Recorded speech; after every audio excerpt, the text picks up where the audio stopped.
Hey everyone, I'm Andre Costa. And I'm Edgar Duran. And thanks for tuning in to this month's Hawthorne Monthly. We have a really great show this month. New games, new businesses, charities, and pop culture, and our principal. For our first segment, Anthony and Greg interview the cast and crew about the play, A Christmas Carol.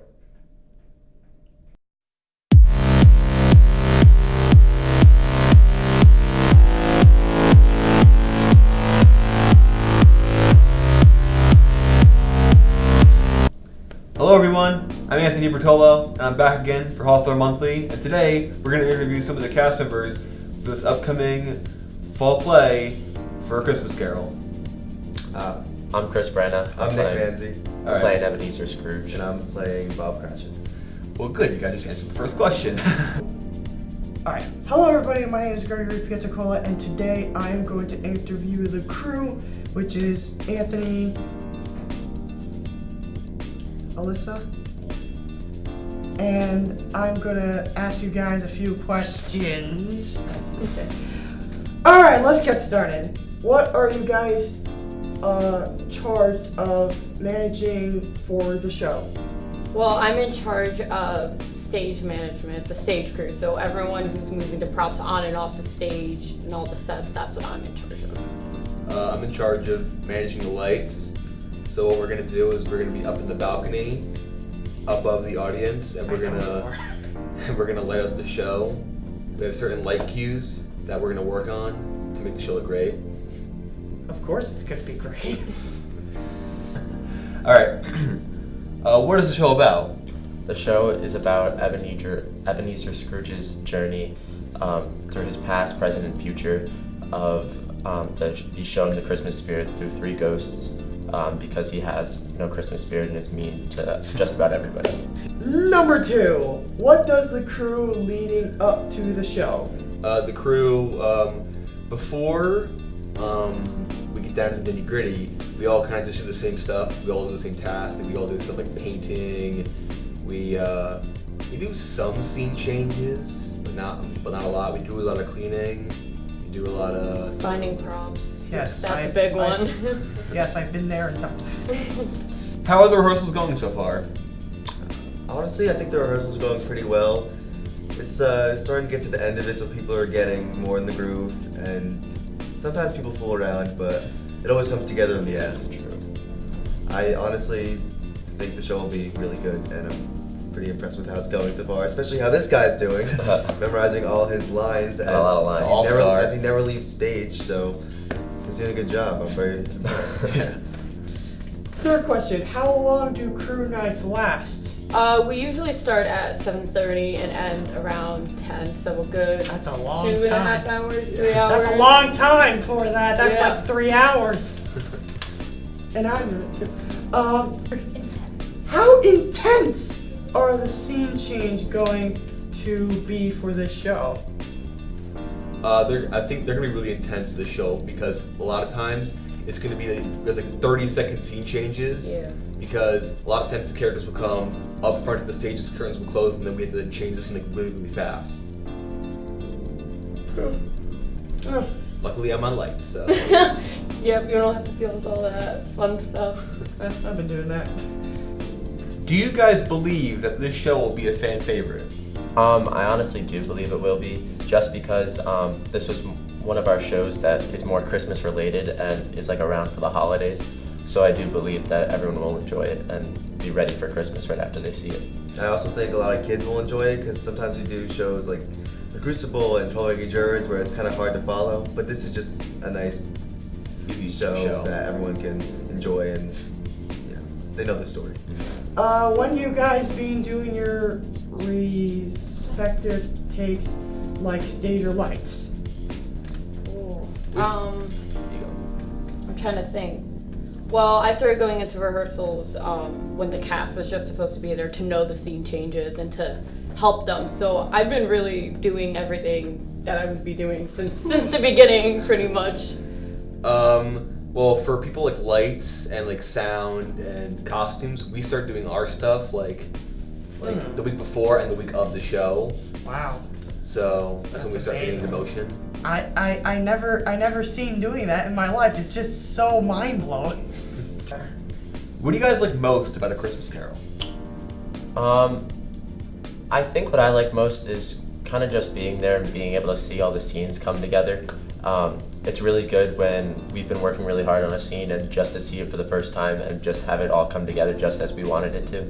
I think my favorite thing about A Christmas Carol would have to be going to rehearsal, because I really like seeing a lot of the people there, and I don't get to see a lot of people because we have different classes, different grades, and different activities, but that one place we're all together, and it's great. How stressful is it to manage the crew? Okay. Yeah. So managing the crew, it is a difficult task. Yes. Yeah, we're all 14, 15, 16, 17. We're all in high school, but trying to get them to stay on task, like stay painting up and down, or Yes, I know. I'm a don't little brat. spill this, or can you get me this? Like they're very like, oh, there's like a bird over there. Like it's hard, but it's not at the same time. Yes, I know. It depends on everyone's mood mainly. So it depends if they're in a well- working mood or if we're in a, hey, I'm gonna chill and eat my chips in the corner and pretend I'm not here. So it depends on everyone. Yes, I know. I'm a little brat. Okay. Next person. What is the most stressful part about being on stage? I would say trying to just do everything right. You want to get your lines down the perfect way, and you want to interpret it the right way that you have to. So there's a lot of preparation that goes into that, like watching like the film or whatever, and so it's just about getting your whole character all together to be like the perfect interpretation of what you want the show to give off. Yeah, and the whole thing about being on stage, once you're out there, there's no awesome going back. and you're ready to go. But when you're backstage about to go on, you're like stressed out a little bit, but you're excited. It's a nervous excitement. So that's always hard to get over the first time. But honestly, just going loose is having a great time on stage is awesome, and I love it. So it's good. What days and times is show being performed? Okay. The show opening night is December 6th, right? Yeah. Yes, the 6th. December. Yes, the 6th, 7th, 8th, and 9th. Wow, that's Twice very, on the 8th. Yes, twice on the That's- 8th. They start at 7:30. Yes. Yes, they good start at 7:30. information. That is good information. You guys know the history behind A Christmas Carol? I can't say that I do. I know that there's been many remakes, and then they have a Disney version, The Muppet version. a Muppet version, and I just recently watched the 1999 version, but I know it dates back to like 1938. What advice would you give to anyone, including moi, interested in doing crew for the future, even though somebody talked me out of it? Just do it. Just do it. You meet a lot of great people. I was hesitant to do it, but you meet a lot of great people. You learn so much about yourself. You learn how to work as a team, and it's great. You meet people you never Yes. thought you would talk to before. Make your dreams come true, Get okay? involved. All right. Last question. What advice would you give to anybody interested in auditioning for future shows? Honestly, I would just say go for it. Freshman year, me and this guy both auditioned for our fall production of To Kill a Mockingbird, and we both got pretty significant roles as freshmen. You never know what's gonna happen, and even if you don't get a role one time, or you get ensemble, or you don't even get in, just try next time. It's a different show, just a great time. Mm-hmm. It's fun being there. It's a great time. You'll enjoy every single second of it, and you just got to put yourself out there and be able to do it. And it's not that hard. It might seem hard at first, but you just got to do it, and then you'll feel so much better after. Anyways, I am Gregory Petricola, and go Bears. I'm gonna look at memes now. Well, that'll do it for this interview. Have a great day and go Bears. Thanks, Anthony and Greg, and good luck to the cast and crew on the play. We're excited to see it. Next, Ellie is going to tell us some charities to donate to during this holiday season. As we roll into the holiday season, people start to become increasingly generous. Hundreds of shoppers flood the malls looking for the perfect gifts for their loved ones. They forget, however, about those who won't be receiving gifts this holiday season. They forget to give to those who really need it. If you're one of these people, here are a few local charities you could donate to or volunteer for this holiday season. Local organization QMAC works to fight hunger in New Jersey. Based in Paterson, QMAC serves as the largest food warehouse facility for Passaic County agencies, housing food and non-food items for over 50 area nonprofits. Additionally, QMAC's Community Closet provides individuals and families in need with clothing, furniture, and other resources free of charge through their disaster relief program. To find out how you can help QMAC, visit their website, qmac.org. The National Foundation for Animal Rescue is a no-kill animal rescue organization based in Saddle River. Their purpose is to provide medical assistance, foster homes, and adoption services to previously lost, abandoned, abused, or neglected animals in the New Jersey area, as well as assisting animals and people in other states. The National Foundation for Animal Rescue provides these animals with happy, healthy, well-loving foster homes. To donate or adopt, visit their website, nffar.org. Children's Emergency Medical Fund of New Jersey provides referrals and consultations at no charge to the families of critically and chronically ill children who have no insurance or are uninsured.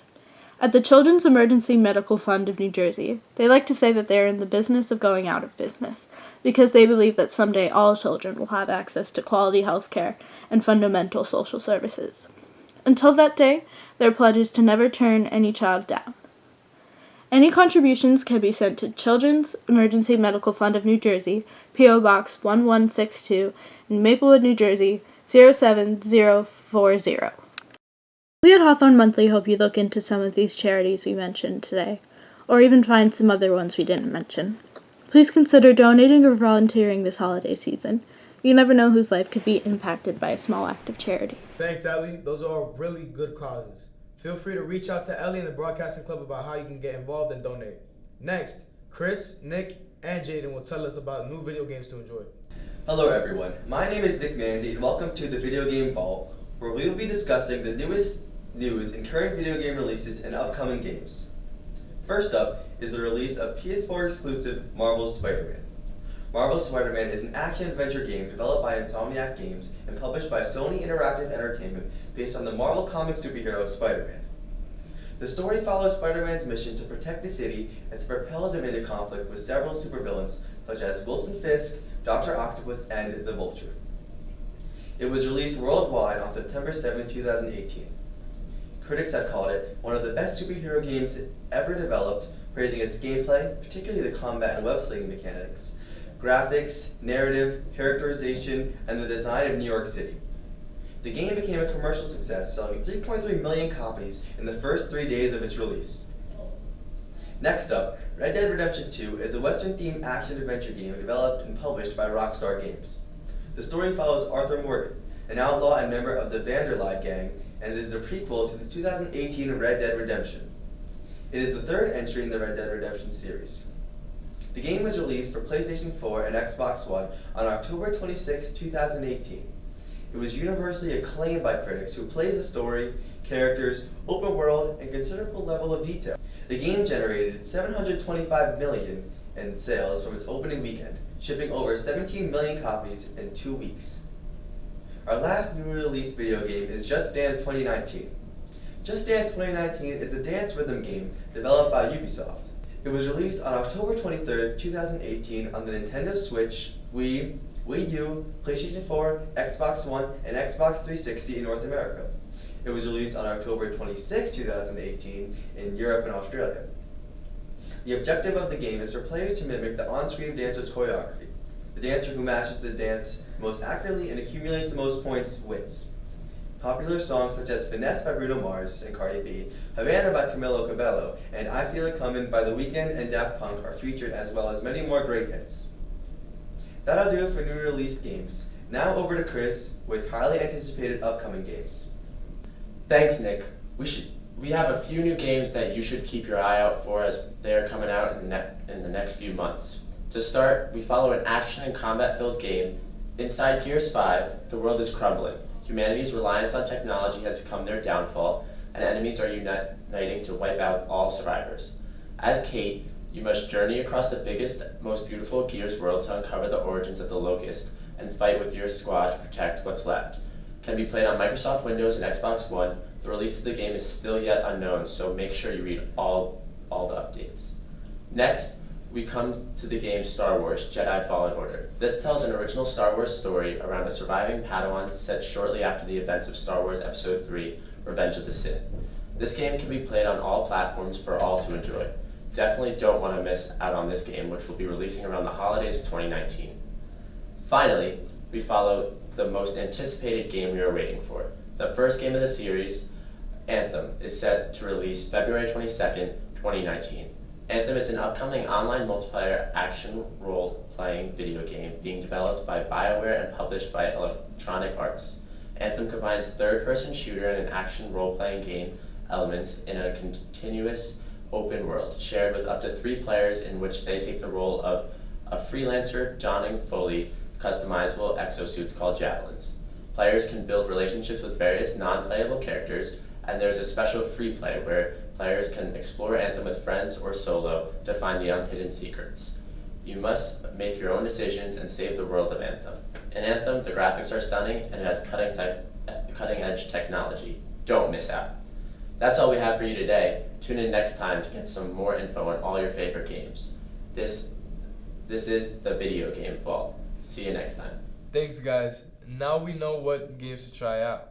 Next, Kelly and Alyssa are going to tell us about the new juice bar, Pappy. Hello everyone, I'm Kelly Owens and welcome back to this month's Hawthorne Monthly. For this month's segment, we will be talking to the owners of Pappy's Juice Bar in Hawthorne, New Jersey.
Okay, so I'm here with Pappy's managers. Say your Pappy's owners, yeah, my name is Jay. and Christina. And we're just here to ask them a couple questions. So, what was the day of your grand opening? October 23rd of this year. What inspired you to open up your own business? Inspiration came from my family with my kids. You know, yeah. We decided to go plant-based with this business because we did transition to even better for a healthier lifestyle for our kids. Really. How about you? What inspiration? Yeah, for kids. I mean, something we always wanted to do. And when we rented it, it wasn't originally going to be vegan. It was going to be a burger spot. And our whole family went plant-based. And I think it's, something good for the community, something for ourselves, something different. Yeah. How long have you been planning on opening your own business? Forever. I had a business before this, which was a produce company, but we decided to do this business in Hawthorne. For over 2 years, we had this location and rent the whole time. It was just a transition that we went through a phase where we went plant-based, and at first it wasn't going to be plant-based. It was going to be just, juice bar / junk food, I guess, kind of. But then we decided to stay all plant-based, so it's kind of like a fast food vegan. Something that everyone can feel comfortable coming and try. Things that people are familiar with. So we kind of thought, what will help people transition into a better, healthy lifestyle to eat better, especially for the kids, for the What's it like having your own business in town? It's fun. It's been fun. It's fun. A little hectic. It's only our first month, so we're still getting used to everything. But it's cool. You know, the kids are in school here, so it's a good location for us. And then the kids, they see us work and all that. But it's been awesome. We get a lot of support from locals and a lot of support from out of town that come down. Just to try out plant base, I guess. We took a risk on plant base. So, ultimately, we were like, I don't really know if we're going to get money or not. So, But it's working out. yeah, it's working out. Why did you choose the name Poppy's Juice Bar? Our name came actually from another friend that passed away. Kevin Newman. He used to call me Pappy. And then, around the same time we were trying to figure out the name for the place, it just popped in my head like made that scream. It was just a scream, Pappy's, Pappy's. So I was like, well, let's call it Pappy's. Did you have any other name ideas for naming your business, and if so, what were they? Yeah, I had, it was going to be a bunch of stuff. We were pretty set on like a bunch of stuff that I wanted to do, like non-vegan burgers were going to be like cow burgers, which I used to stuff from jalapeno and mushroom. Anyway, I used to do a mean burger, but now I'm trying to do all that veganized. So, we got a lot of things that we're cooking up that we haven't put out yet, but, with time, we just keep trying things out and see what it kicks off. What kind of food and drinks do you guys have? Alright, well, all our food and drinks are, again, it's all plant-based food on the food menu. Like the chicken's made with soybeans and wheat flour or wheat, Beef protein. Burgers with beef protein. Thank you so much. So we have wraps, we have burgers, grilled cheese, fries, like things that people are familiar with, and we have smoothies and extras. And then all the smoothies, everything's natural. We try to get mostly organic if we can, but it's all natural, 100% all natural.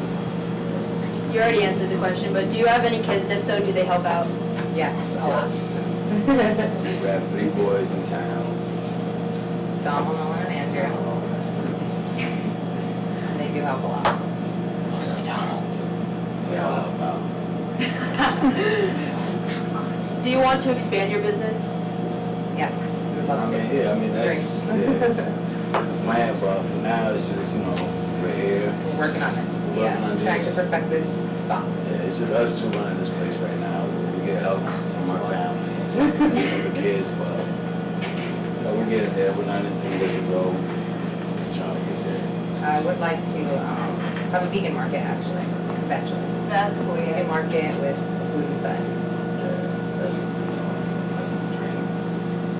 Last question. In your opinion, what is one of your best-selling juice? Oh, juice? Yeah. Oh, very, That's a very. tough question.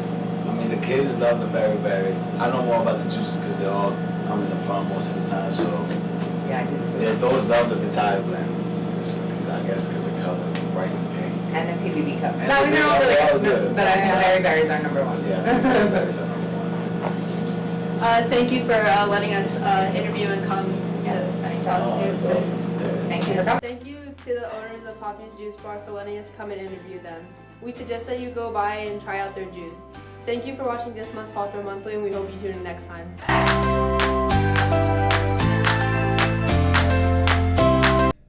Thanks, Kelly and Alyssa. We can't wait to enjoy some juice.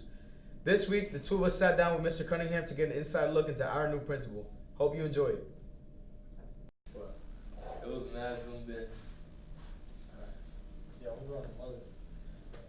What's up, guys? I'm Andre Costa, And I'm Edgar Duran. and we got a special interview for you guys this month. We'll be taking a seat with Mr. Cunningham and getting to know him as more than just a principal. Let's get right to it. Come on. Big deal. First off, I want to say thank you for allowing us to come here and taking the time out of your day for letting us do this. I just really appreciate it. Absolutely. So, first things first, what inspired you to be an educator? Well, initially I wanted to, I went to college to become a lawyer. I wanted to go the law route, and I kind of had my mind set on that. But then in my junior year of college, I started substitute teaching just to make some extra cash. and I really found that I like working with kids, and just became a passion of mine, and so I changed courses, and ultimately I went the education route, and that's what led me to become a teacher. That's really great. Did you always picture yourself working in a school environment? No, I did not, but again, to kind of piggyback on my last answer, initially I wanted to, become a lawyer, and then, things work in weird ways. I was playing college football, I got injured, and I started substitute teaching, and ultimately led me into the education field, and, 17 years later, here we are. So it's been a really rewarding experience, going into education and working with kids, and, being a positive influence and role model for them is so important. Yeah, sure is. What do you enjoy about the Hawthorne community so far? Hawthorne is an extremely diverse place. There's kids of all socioeconomic levels. There's been generations of families who have been here for a very long time, but also newcomers. I love the diversity of it. When I worked in Jersey City for 12 years, I was surrounded by diversity in such a large city. And coming here on a smaller scale, it's nice to see a town that comes together and there's a real community feel to it, both from the newcomers in the school and the town, but also the generations of families who have been here, and the people who are from Hawthorne for generations and generations. Everyone kind of works together, and it's a real community feel. So, I felt that from day one. Yeah, that's great. So, where did you grow up? I grew up in North Arlington, which is not too far, about 14, 15 miles from here. I was born in Brooklyn, and my family is from there originally. We moved when I was young to North Arlington, and so I grew up there, went to the grammar schools in North Arlington, and then I eventually went to high school in Jersey City. That's where I grew up. Okay, so you've been around Jersey, New York? Yeah. My majority of my family still does live in New York, so I do get over to New York quite a bit, in the Queens and Brooklyn area. So that's where my family's from originally, but we do have some people in Jersey too. So that's great. Growing up, what was your favorite hobby? I was involved. I have two older siblings, so I was, we were always involved in sports. My parents wanted us out of the house, so we were always involved in rec programs. All the summer programs that were offered in the town. But we spent a lot of time playing sports, football, basketball, baseball. When I was growing up, we played a lot of stickball in the schoolyard, box ball. So in the summertime, we were out from the morning all the way through, the night. So there's a lot of, took up most of our time. As I got older, I got really into music. More cultural type stuff, cooking. It's one of my passions that I have now is cooking. I really enjoy it. I actually considered going to culinary school at one point, but didn't work out. But it's one of those things that, for me, it's kind of a release that I could get home and do the cooking at home. My wife's not much of a cook, so I kind of take that role over. So it's nice. Yeah, it's great. It's always good to have something to fall back on, something to just do in your spare time. Mm-hmm. Growing up, what was your favorite type of music? I grew up in the 80s, so I was, I heard a lot of that, those hair metal bands and things like that. However, my parents are big music fans, and my father is a big classic rock fan, so Rolling Stones, Led Zeppelin, things like that. That became really my go-to music. I remember, those classic rock bands.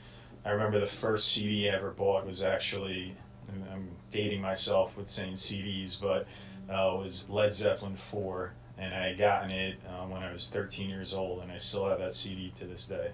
Oh, that's great. It's a bit scratched up now, but that was the first CD. But I have a great respect for musicians. Anyone who get up on stage in front of a group of people and put themselves out there, I think that's an incredible talent. And so music for me is, I just love live music. I enjoy going to concerts. I've been to many concerts over the years, and it's something that I continue to go to. It's just I like all music. have more of an affinity towards, rock and jazz and things like that. But, again, anyone who could get up there and pour their heart out is impressive to me. So Yeah, that's really cool. How do you and the rest of the staff keep a diverse and welcoming environment for our students? I think it's important to have events like we did a couple of weeks ago with the Day of the Dead Festival, where we're able to bring different cultures together and expose people to different cultures and communities. I think that's an awesome event. I think it's something that's important. I hope to maybe have a couple of additional events centered around different cultures within the building. I think that's important to highlight different cultures who represent our students. So those are just one or two things. But as a whole, I think it's important to as the leader of the building to put out to be a part of the community, to be part of the school community, go to different events, be visible. I think I've been to the band pasta dinner. I've been to sports awards. I've been to the majority of the sporting events in the school that we've had so far.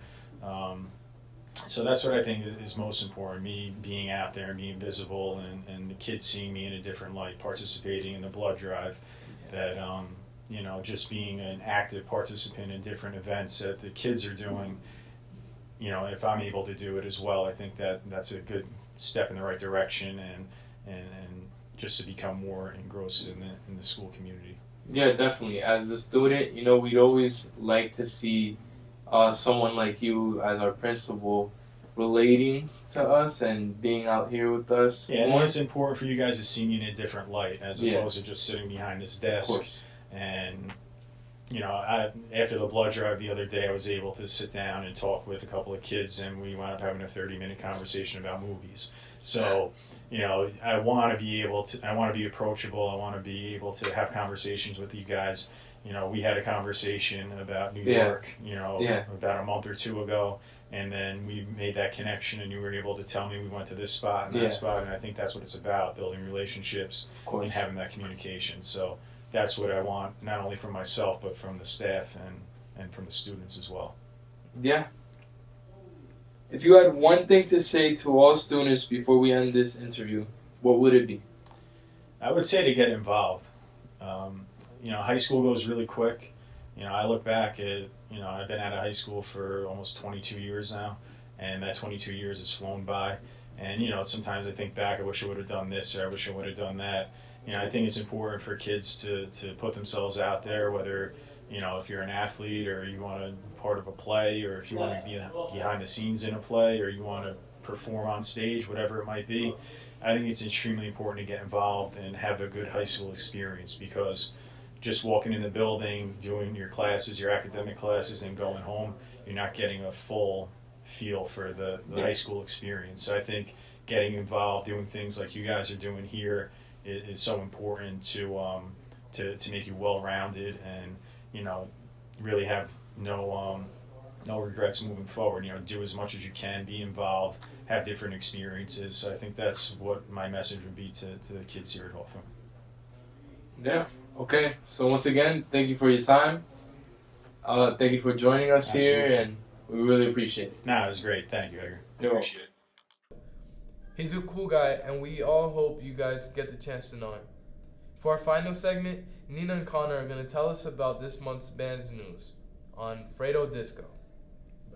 I'm really squished. Are you recording? Yeah. Okay, sick. Alright. So it's called Space State.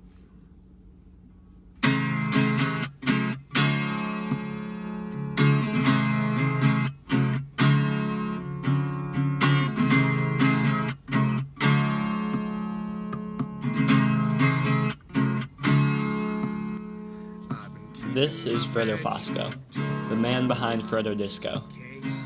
He writes the songs and has friends play along with him. Max King on lead guitar, Zeb Maroka on bass, and Colin Vordan on drums. They are a small punk rock band from Chicago, Illinois. They have a great sound with relatable lyrics. Most of their songs are about breakups or figuring out who they really are.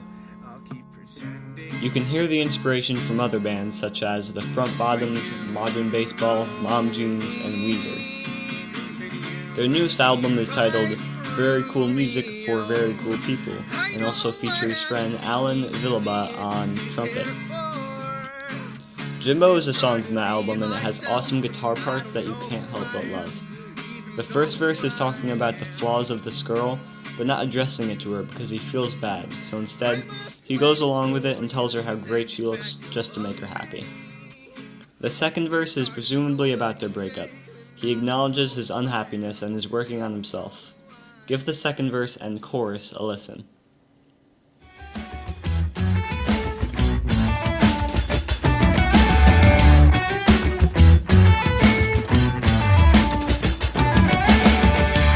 It's been so long since I felt happy.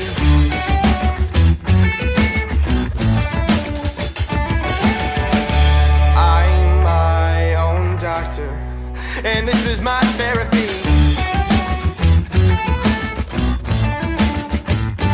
Oh yeah, I'll never really get what I did to you. I thought that I was yours and you were mine too, but I guess that's not true.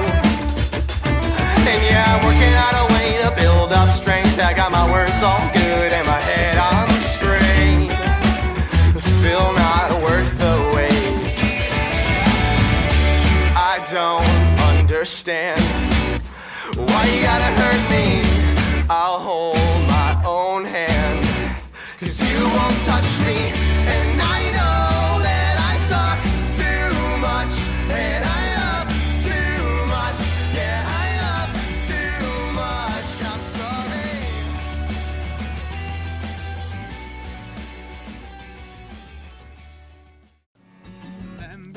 On the previous album titled School Spirit, it was just Fredo on guitar and Colin on the cajon. My favorite song on School Spirit is Temporary Tattoo. This song is about a girl he has known for a while, but she has changed. He feels used, and now she's just a temporary tattoo. I fell in love with the temporary tattoo. I risked a lot to keep my skin, but it fell through. And every day I miss the old you. I'm not saying that you gotta stay the same, but I didn't think you'd change. I'm not saying that you gotta stay the same, but I didn't think you'd change. Yeah, you've changed. I wish you hadn't changed, but you changed.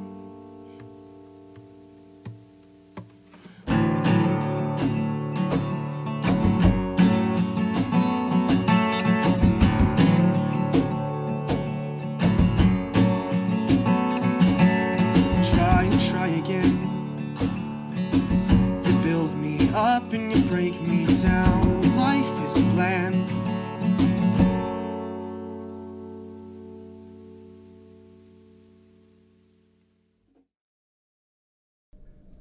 That's all we have for you guys this month. Thanks for watching, and make sure to watch the next month's edition of Hawthorne Monthly. We should say it again. Hawthorne Monthly at the same time. No, yeah. That's all we have. Oh shoot, hold up. That's all we have for you this month. Thanks for watching, and make sure to watch next month's edition of Hawthorne Monthly. That was fucking. Alright, that's it.